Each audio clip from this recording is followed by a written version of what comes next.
Hey everybody, Roger Blankenship here, and I'm going to talk to you today about a problem that seems to have no end in sight. And the problem is, if you're a cash buyer, you're going to identify with this immediately. The problem is wholesalers sending out bad deals. I get maybe 50 or 100 wholesale deals in my inbox every day. I'm grateful for it, and I appreciate the wholesalers out there doing the work. But I would really like to say, wholesalers, stop sending bad deals. But I'm not even going to say that. I'm going to say something that's going to surprise you today because I'm not going to blame the wholesalers. All right. Now, I'm going to pair this property because it cracked me up that anybody would send this out thinking it might be a deal. Here's the property. It's a property in Griffin, Georgia. Look at this beauty right here. And I've got some pictures of the inside going up here.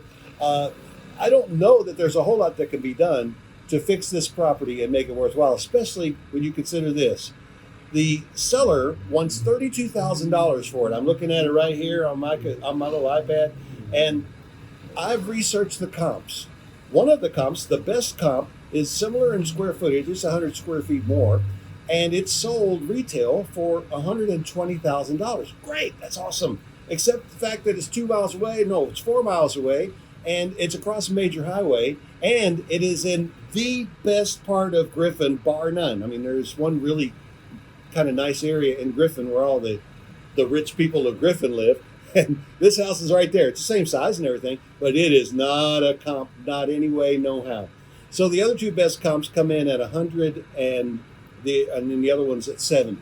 So let's just take the 100. I'm not going to quibble with it too much. It still may not be a comp. It's kind of far away, but let's just take that 100 as a comp. If you've got a property that looks like this, that you're buying for $32,000, and you're going to put about 60 or 70,000 in it to make it look like this, and then you're going to sell it for 100,000.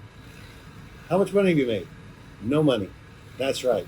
All right, how are we going to pair up this property? Okay. Several months ago, back in the fall, my wife and I went leaf looking for a weekend, and we ended up in Asheville, North Carolina.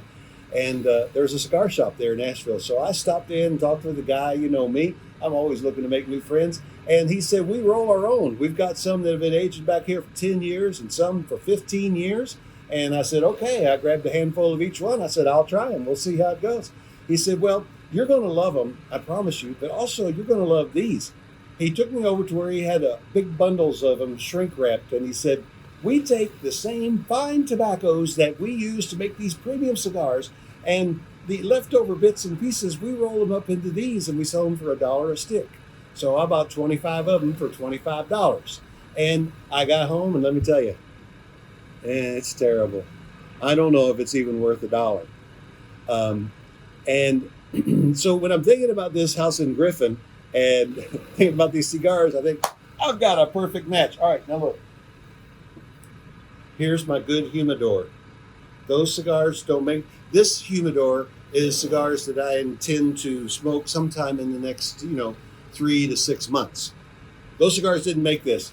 The only cure for a cigar as bad as that one that I have is to go to my third backup humidor. I've got a couple other backup humidors too. So here we go.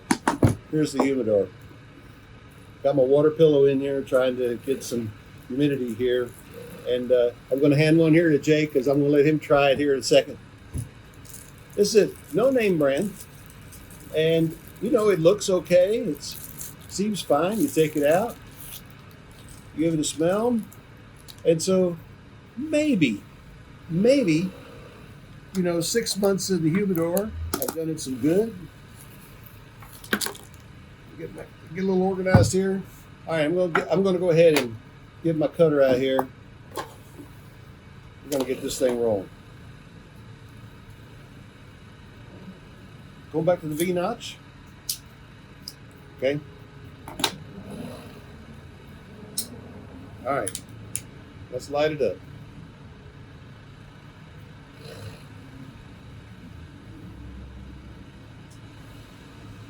This cigar doesn't have a brand. Doesn't have much of a backstory. I just told you the backstory. And